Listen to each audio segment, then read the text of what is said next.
Hello and welcome back to my channel. Today I'm going to talk about books that I have DNF'd in 2023.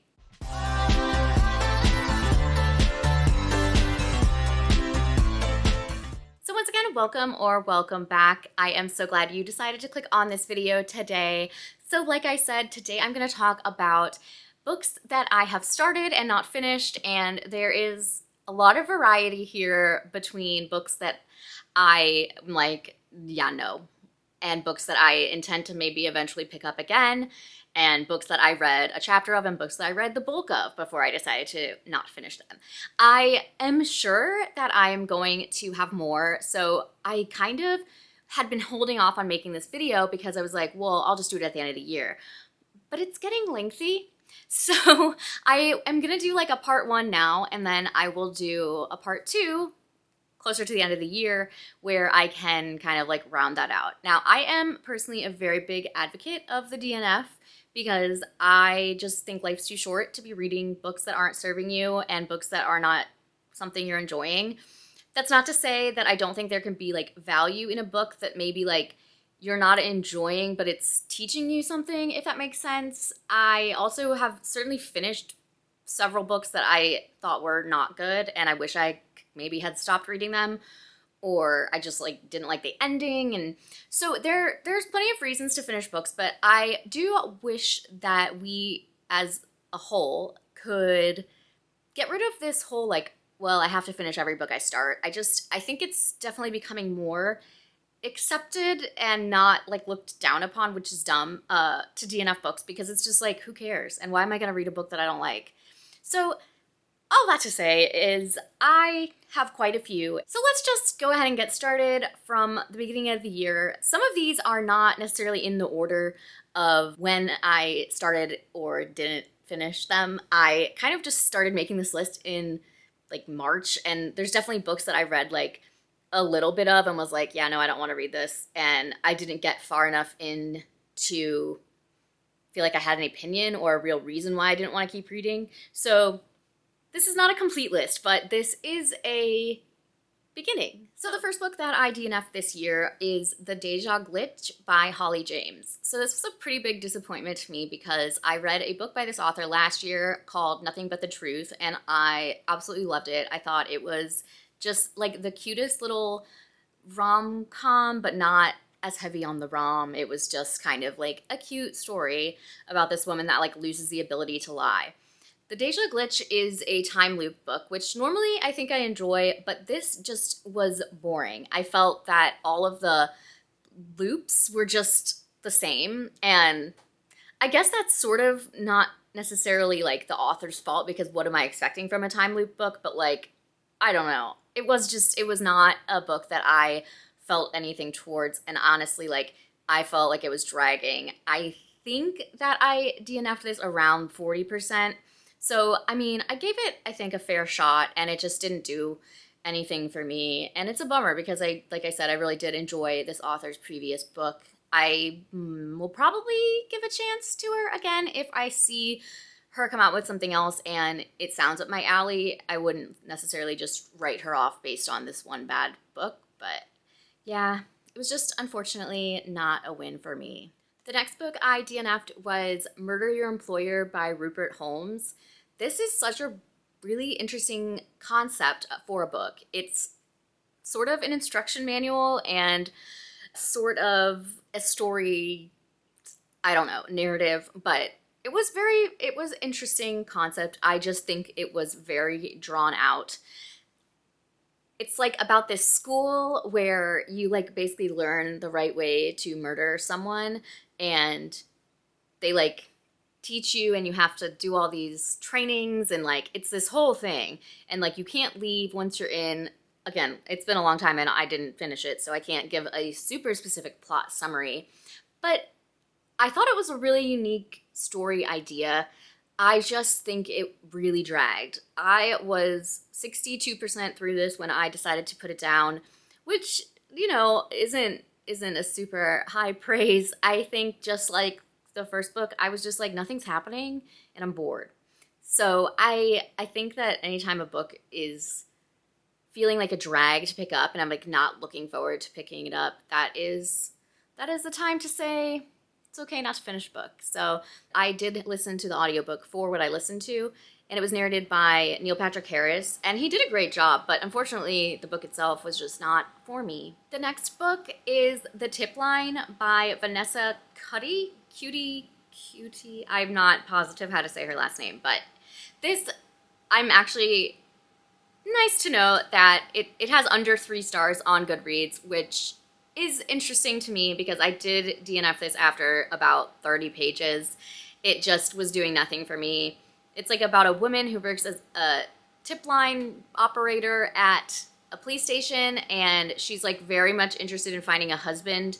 And it was very strange because I think it was set in modern day, but like it did not seem like it was. Like things were very weird, and like the whole time she was just interested in finding a man. And so it's basically like she gets a tip from a sex worker who is telling her that like girls have been murdered on this beach and that they think it was a cop that did it. And yet this story, I guess, just sort of revolves around her finding a man. And based on the other good reviews that I read, it didn't really get better at all throughout the book. Like, this just continues to be the plot. She continues to be a really annoying and immature character. And, like, she's supposed to be in her 30s. And I do remember being like, are we sure she's not, like, 18? Because she was just very immature and, like, yeah.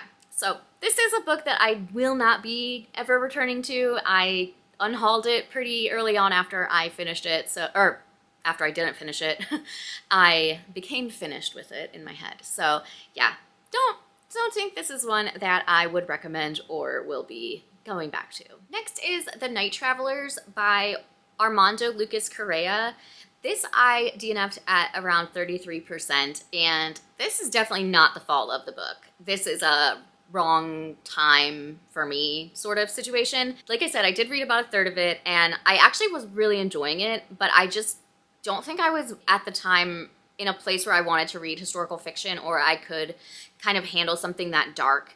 It was just, I mean, I think I read this or started reading it, I guess, in like February, and it was just like, I don't know if it was like the winter blues or what, but I needed to be reading something lighter, and I just didn't think I would finish it. And if you watched my A to Z book tag, I said that one of my worst habits as a reader is picking up a book, reading a solid chunk of it, and being like, I like this, but I don't think I want to read it right now, putting it down, and then never picking it back up because I'm like, I don't remember enough to just pick up where I left off, but I also don't really want to go back and read all those pages that I already read, so I just don't ever go back to it even if I was enjoying it. And this is definitely a victim of one of that kind of situation because I did really like what I was reading. Again, it was just not the right book at the right time for me.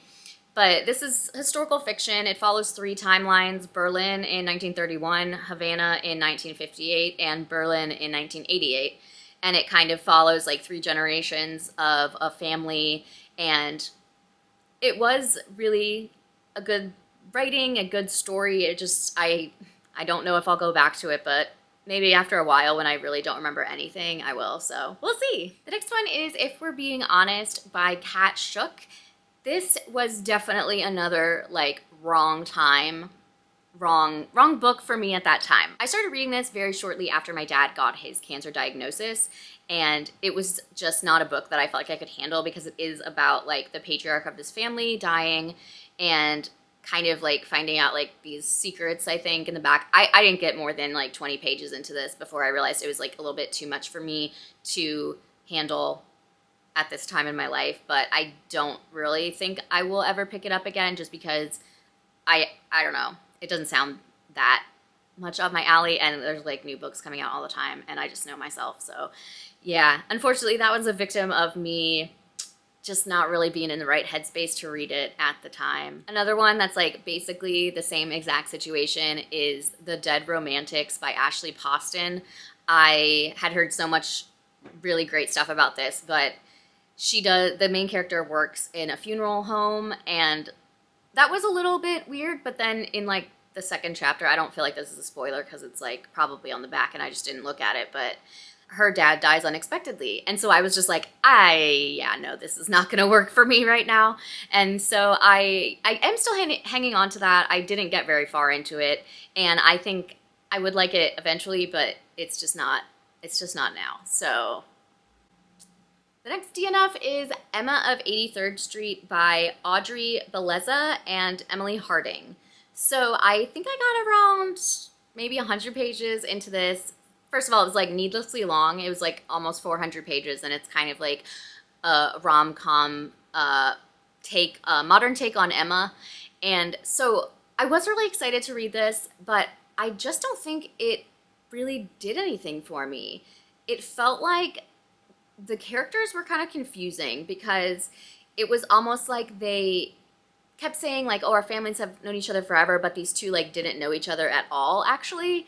Like, he didn't know she was in grad school for something, but yet they're like, families are best friends. So I was just like, I feel like there are plot holes here and I can't get past them. I also thought, like, I don't know, in a modern day kind of retelling of a classic, you need to like make things modern. And this woman is, from this super wealthy family, and they live on the Upper East Side of New York City. And I'm like, why are you 24 and you still live at home? Like, there's not to say there's anything wrong with that, but like most young women who are like in grad school and like can't afford it or have family that can help them, like, don't want to live with their parents at that point. So that was just like a weird thing. And like I said, like, it felt like they didn't know anything about each other for allegedly being like such close family friends. It wasn't for me. Yeah. I think I kept comparing it also to Clueless, which is like one of my favorite movies, so just watch that instead. Next, I DNF'd Famous for a Living by Melissa Ferguson. This book, I think I was around 50% in when I DNF'd it. I just didn't find it to be interesting. There wasn't a whole lot of character development, and it is about like an influencer who is at like this launch party for this app when she finds out that her business partner has been like accused of all these like white collar type crimes. And so she's kind of like lost and like doesn't know what to do. So she ends up going to live with her uncle who works for some national park in Montana. And it's like a fish out of water kind of story. And I just didn't really feel like there was any like defining characteristics of any of the characters. I feel like I've read this story before and I've read it done better. So this was just, it just didn't really do anything for me. I feel like I just keep saying that same thing, but it's kind of true because I don't want to write off any books for someone else that might enjoy them if I really do think it was like a me issue. So maybe this wasn't like, it wasn't for me. I don't think this one is good. I think there was no character development. I'm going to be confident in our statements now. Yeah, it was just, there wasn't a lot of plot, there wasn't a lot of character development, there wasn't a lot of chemistry between the two main characters that we're supposed to be rooting for to fall in love. And I prefer in books like this where the main character is more like finding him or herself versus like the romance. And maybe it turned out that way, I don't know, but I feel like I was just in a place where I was stuck and I felt like the characters were not growing at all, the main character. And yeah, I just don't think this is a book that I will be picking up again, and I'm glad I DNF'd. Next is The Girls of Summer by Katie Bishop. This I DNF'd after I think like 3 or 4 chapters, so pretty early on. This is a book about a girl who goes to Greece for the summer and falls in love with this guy, and they have like a torrid love affair, and she's a teenager and he's not a teenager. And then it's like 10 years later or something like that, and she like goes back and like sees him again, and I don't know. I think there's a thriller sort of aspect, or just like a manipulative, emotional kind of relationship. So it's like a darker story, I guess. And I mostly stopped reading this because of the writing. It was so flowery and wordy, and I felt like I was reading a whole page of description about like the waves. And this is set in Greece, so I mean, it could have been a really cool setting, but it was just so wordy, and I was just like getting frustrated because I was like, just tell me give me story, okay? It wasn't even that like great of writing to me. Like, it wasn't like beautiful prose or anything like that. I just thought it was kind of blah. So yeah, I'm glad I DNF'd this one for sure. And again, this is one where, like, based on the Goodreads reviews, it has an overall 3.55. So I feel like I made the right choice for me, because I don't think that, given what other people are saying about it, it would have been worth it for me to push through. And the last book that I'm going to talk about in this video is Love at 350 or 350 Degrees. I'm not 100% sure how it's supposed to be spoken, but it is by Lisa Pierce. So this I had from NetGalley, and honestly, I was really enjoying it off the bat. This is a baking show, queer romance, and it's also about older characters. So, like, again, right off the bat, I was, like, pretty interested. It was definitely different than a lot of other books. I love, like, a sort of reality show romance. So I thought this was going to be right up my alley. Unfortunately, this one was kind of ruined for me by insta-love and just, like, a lack of conflict, a lack of plot line. There just really wasn't much going on these two love interests. It was very right off the bat, and, like, that's sweet, but I was like, okay, so, like, what now? In a romance, I need there to be some obstacles to them getting together, because it just felt too easy, and, like, where's the story? Like, if these were real people, I would be so happy for them that they did not have to go through a whole bunch of drama to find love. But unfortunately, in a book, it is less than thrilling to read about. I was 46% done when I put this book down, so I feel like I had a good enough idea of, like, where it was going, which was, like, nowhere fast.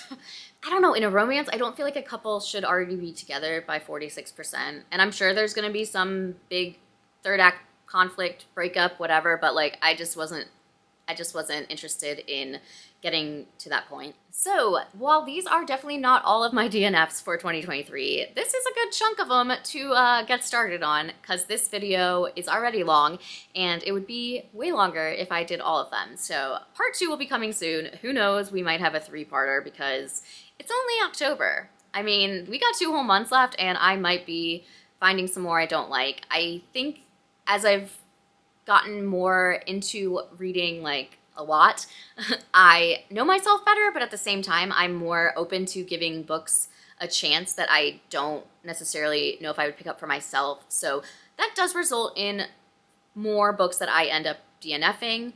In addition, I just think that, again, life's too short, and one of the reasons I'm able to read so many books every year is because I DNF, and I don't force myself through a book that I'm not enjoying. So I highly recommend you do the same. And if you are one of those people who feels that you have to finish every book you start, I hope that you love every book that you start, so you don't have to feel like finishing it's a chore. So thank you so much for watching this video. I hope you enjoyed it. If you did, give it a thumbs up. If you aren't subscribed, I would love it if you would, and I will